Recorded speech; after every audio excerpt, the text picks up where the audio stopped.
Before you even opened your eyes to this world, something sacred had already happened in the heavens. Your name wasn't just written in ink. It was etched in divine fire, beside a purpose so powerful it made the enemy tremble. Long before people misunderstood you, long before you were told to shrink, heaven had already called you chosen. Not ordinary, not average, chosen. You wonder why you've always felt different, why no amount of fitting in ever truly worked. It's because you weren't made to blend. You were made to lead. You weren't born to echo other voices. You were sent to carry a sound that would awaken generations. The system tried to shape you, the world tried to limit you, but your spirit kept whispering the truth. You were sent here for something more. The wealth, the influence, the divine favor. It's not coming because you're lucky. It's coming because it's already been assigned. The moment you stopped begging for approval and started remembering who you are, something shifted in the spirit. This isn't about ego. This is about alignment. You're not chasing destiny. It's chasing you. And every block, every delay, every detour, it only confirmed the power of your calling. They don't fight what isn't a threat. You're not overlooked. You're preserved, and now heaven is calling your name forward. The time of hiding is over. You are stepping into the fullness of what was promised before your birth. No more playing small, no more doubting your worth. The seal is on your name, and beside it, written in eternal light, is the treasure you were always meant to carry, not just for you, but for every soul tied to your obedience. There comes a moment in every chosen one's life where everything goes quiet. The dreams feel distant, the prayers seem to echo back in silence, and the world moves on like it never noticed you were struggling to breathe beneath the weight of your calling. You look around and ask, God, where are you? But what you don't realize is that the silence is not abandonment. It is strategy.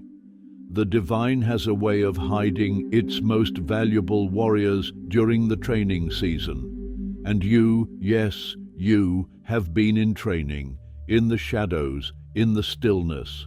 While others flaunted their highlights, you were being forged in the fire. You were learning patience, strength, resilience.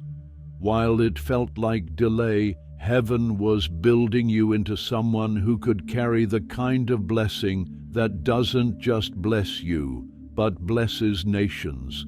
That job you lost, that relationship that collapsed, that opportunity that slipped through your fingers, none of it was a mistake.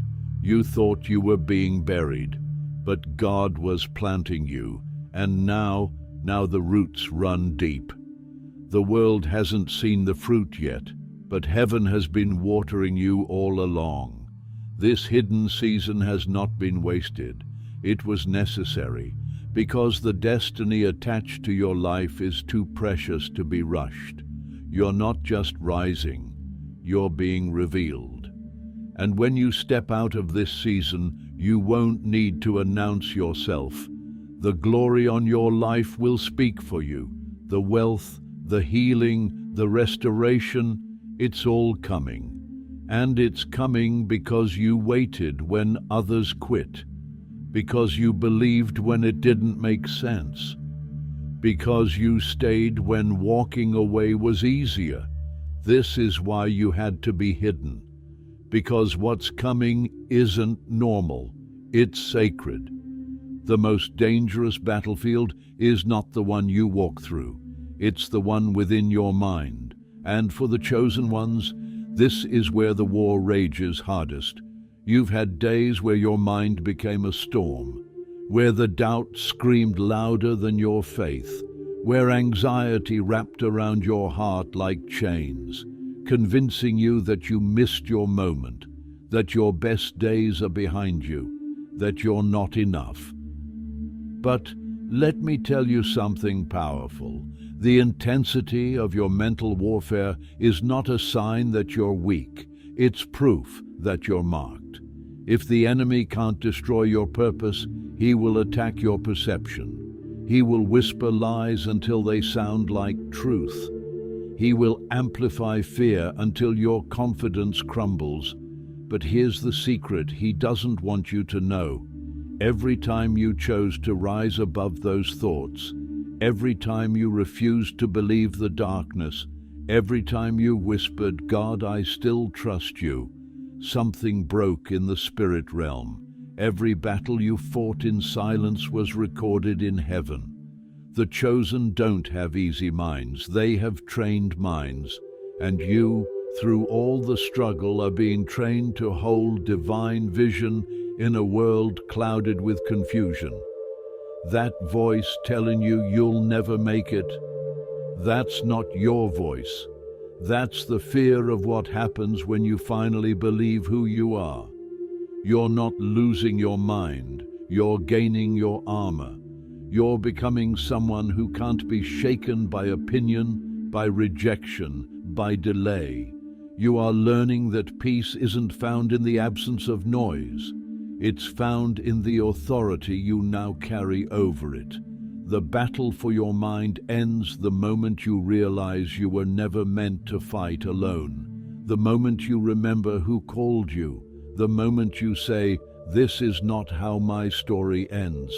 Because for the chosen, the mind is not a battleground forever. It becomes a throne. And your thoughts, once wild and fearful, begin to bow to the truth. You were born for this, and nothing can stop what's already written. Everything that shattered you, everything that confused you, everything that made you cry in silence was not sent to destroy you. It was sent to align you. You thought life was falling apart, but it was actually falling into place. What looked like betrayal was a redirection. What felt like rejection was divine intervention. God didn't forget you. He was rerouting you, because the path you were on couldn't carry the weight of your calling. You prayed for purpose, but purpose doesn't come wrapped in comfort. It comes in seasons of being broken open, rebuilt stronger, and reminded who you are. The people who left weren't meant to stay. The doors that closed weren't meant to open. The pain that almost crushed you wasn't meant to kill you. It was meant to activate you. What you didn't realize at the time was that heaven was pulling strings behind the curtain. You lost what you thought you needed so you could discover what was always meant to be yours. Some of the greatest setups come disguised as the most painful endings. It had to break so your real blessing could flow through. And now the shift is happening. Slowly at first, but then all at once. You'll start seeing favor where there used to be resistance. You'll start attracting what once ran from you. You'll start stepping into rooms where you don't have to prove yourself. Your presence will carry weight. This is not coincidence. This is confirmation. Everything that hurt you was heaven's strategy to position you for a level you didn't know you were ready for. But God knew, and now you know too. Nothing was wasted. Every tear was counted. Every setback was a setup. Every moment you thought it was over was actually the beginning of something greater than you asked for. You're not behind. You're right on schedule, and the next chapter will not be a repeat of the last. It will be the revelation of everything you prayed for in silence. There's something on your life that can't be explained by human logic. The favor, the resilience, the way doors open just when you're about to give up. It's not luck, it's the anointing. And the anointing isn't given to make life easy. It's given to make your calling unstoppable. People see the breakthrough but don't know about the breakdowns you survived. They envy the light but don't know the darkness you had to walk through to carry it. You were tested in silence, stretched in private, humbled behind closed doors so you could stand with confidence when the world finally paid attention. This anointing didn't come cheap. It cost you comfort. It cost you relationships. It cost you moments where you almost quit. But God saw every moment you kept going. And because of that, the oil on your life now carries weight. You no longer have to explain yourself to people who can't see your value. You no longer have to shrink to make others feel safe. You are stepping into a season where your presence will speak before your mouth ever does, where your name will be mentioned in places you haven't even walked into yet. Because when heaven anoints you, no man can deny you. You won't need to network your way into rooms. God will send angels ahead of you. You won't need to prove your worth. Your fruit will speak. You won't need to chase status. Your identity is already seated in heavenly places. The anointing on your life isn't just for you. It's for every soul you're called to impact. And that's why you were attacked. That's why the enemy tried to silence you, distract you, and discourage you. But it didn't work, because the calling is too deep, the fire too strong, the vision too alive. And now you're no longer asking for permission. You're walking boldly into what's already yours. Your anointing is not up for debate. It's undeniable. And those who doubted you, they'll soon see what happens when God places his hand on someone and says, "This one is mine." Something is shifting, quietly behind the noise. Heaven has already begun the great transfer. Wealth is being moved, but not randomly, not carelessly. It's being reassigned, and not to the loudest, not to the proudest, but to the prepared, to the faithful, to the ones who stayed obedient when no one was clapping, when nothing made sense, when the bank account was empty but the heart was still full of vision. You see, this isn't about greed. This isn't about flashy riches. This is about assignment. There are chosen ones who've been entrusted with the next wave of divine provision, not because they begged for it, but because they were built to steward it. You've been tested with little, and now God is about to trust you with much. The wealth isn't just financial, it's spiritual, relational, and generational. But yes, it also includes the tangible resources to fund what the world has yet to see. You've been faithful with the vision in the valley. Now prepare to walk into the mountaintop of provision. The wealth transfer has already been written beside your name, but it required you to go through the pruning first, because what's coming cannot be mishandled. It's not coming to elevate your ego, it's coming to establish your purpose. God is raising up kingdom-minded leaders, entrepreneurs, artists, visionaries, those who won't hoard the blessing but multiply it for impact. You will receive contracts you didn't apply for, inheritance you didn't expect, open doors you never touched, because heaven has seen your integrity.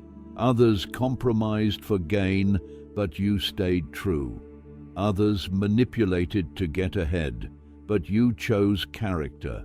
And now, the wealth assigned to your obedience is finding its way to you. You don't have to force it. You don't have to chase it. The blessing is chasing you. Because when God says your name is written next to billions, it's not a metaphor, it's a mandate. And your time to walk in it has finally come. That dream you can't shake, that vision that keeps pressing on your heart no matter how much you try to ignore it, it's not going away for a reason. It's not a random idea or a fleeting wish. It's a divine signal from a place deeper than logic.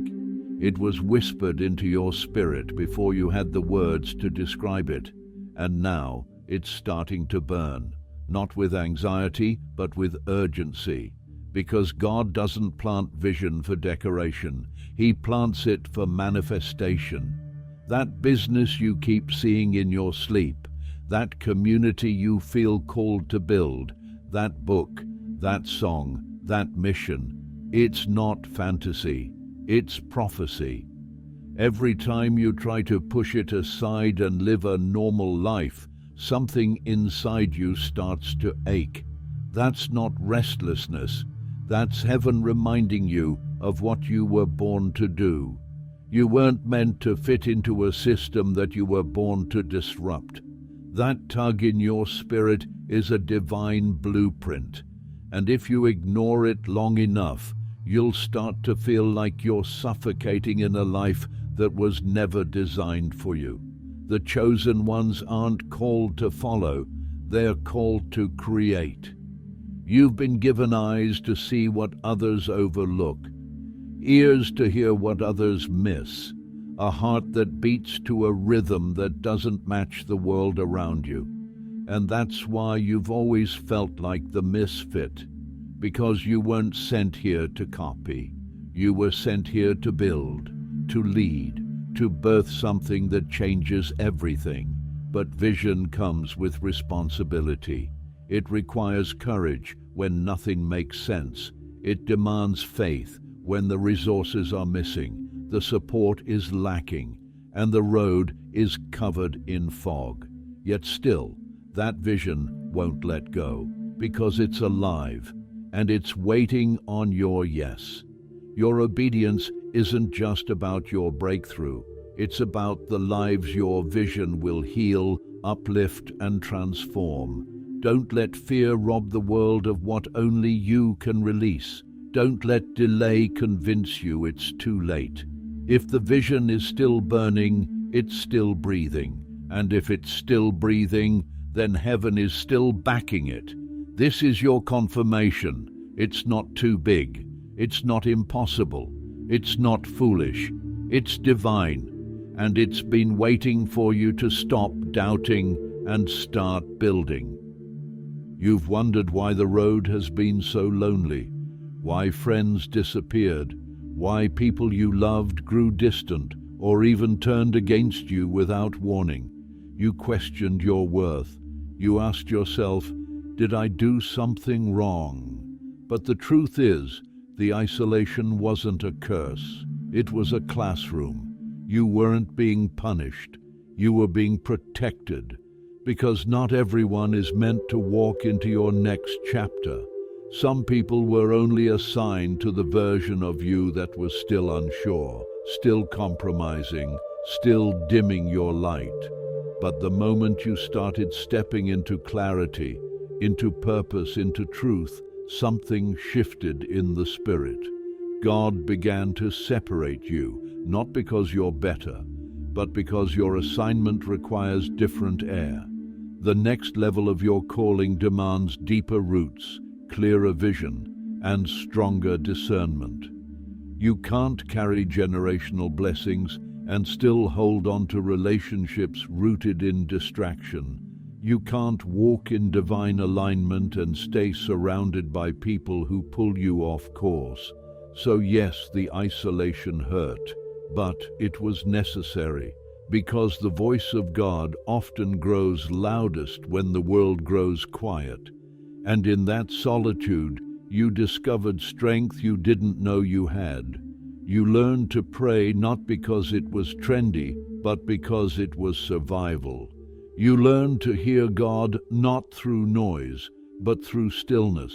And that stillness refined you, it awakened you, it prepared you. You were built in the silence, forged in the fire, and now you're no longer afraid of being alone, because you know you were never really alone. Heaven has walked with you every step of the way, and now, as you step out of the shadows, you do so with authority, not because you were validated by people, but because you were approved by God.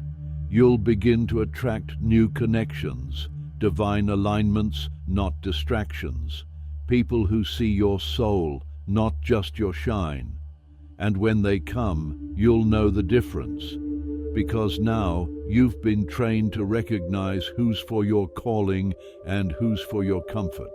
The isolation was never meant to break you. It was meant to break everything that couldn't go with you. You were not buried, you were planted, and now you're about to bloom in ways that make the silence make sense. They told you no. They shut the door in your face, smiled politely while underestimating you, doubted your gifts, and labeled you according to their limited view. You heard the rejection, felt the sting of being overlooked, and carried the weight of being misunderstood for years. You tried to prove yourself, to explain the vision, to share the fire that was burning inside you, only to be met with silence or dismissal. But what they didn't understand is that your validation never came from them. You weren't chosen by people, you were chosen by God. And when heaven says yes, no human mouth can overrule it. Their no was never the final word. It was just background noise to highlight what happens when divine purpose refuses to bow to earthly opinions. Every rejection redirected you closer to the path heaven intended all along. You see, had they said yes, you might have settled for less. You might have accepted something beneath your calling. But heaven blocked it to preserve your greatness. You were not created to seek acceptance. You were born to shift atmospheres, and now the tables are turning. What once looked like denial is becoming your release. The doors that slammed shut are now being replaced with gates that swing open at your presence. You no longer need to explain, convince, or plead. You carry an authority that speaks louder than any resume or reputation. God has marked your name with a yes that no opinion can erase. And now, those who said you weren't ready will watch you walk boldly into places they thought you'd never reach. But this isn't about revenge. It's not about proving them wrong. It's about proving heaven right. It's about honoring the faith you held when no one was watching. The no's made you stronger. The delays made you deeper. The closed doors taught you that the only yes that matters comes from the one who sees the end from the beginning. And he says yes to your future, to your breakthrough, to your impact, to your calling. Your name is already spoken in rooms you've never entered. Your story is being written with favor as the ink. And the ones who dismissed you will witness what happens when God's yes overrides every human limitation. They won't understand how it happened so fast, how the blessings poured in like a flood, how your life became a testimony. But you will, because you'll remember that the no's were never rejection. They were redirection into something so much bigger than they could ever imagine. You've waited long enough. You've carried the weight, endured the trials, held on to faith when it would have been easier to quit. And now the wait is over. This is not just another season. It's the season, the one everything has been building toward. You're not walking into this moment blindly. You're walking into it prepared. You've been tested, refined, molded through fire. And what's emerging now is not a version of you that's uncertain or afraid, but one that is finally ready to receive everything heaven already wrote beside your name. This is the moment where the hidden becomes seen, where the planted seed breaks through the soil and reveals the strength it gained underground. The opportunities that once passed you by are now searching for you. The doors you knocked on before with trembling hands are now opening before you with no effort. Because you've shifted. Your spirit has matured. Your mindset has elevated. You no longer chase. What's yours now finds you, and it won't just be enough. It will be more than you prayed for. The favor that follows you now is not ordinary. It is generational. It is global. It is divine. And as you step into this fulfillment, remember, this isn't just about success. It's about assignment. The resources coming to you are for more than comfort. They're for calling. The abundance is for impact. The platform is for purpose. You're not just rising, you're being released. Released to build, to lead, to heal, to shift. You're not here to blend in. You're here to blaze a trail no one else could walk. And everything you've been through, every lonely night, every tear-soaked pillow, every moment of silent hope, it was all leading here, to this exact point in time. And now you step into it not by chance, but by alignment. You were always meant to be here. You were always meant to shine this way. And no more hesitation, no more delay. What heaven started, heaven will finish. You are walking in fulfillment. And what comes next will not just change your life. It will transform every life connected to your obedience. The heavens are open. The signal has been sent. The blessing is on its way. And your name, yes, your name, is written next to it in divine ink that cannot be erased.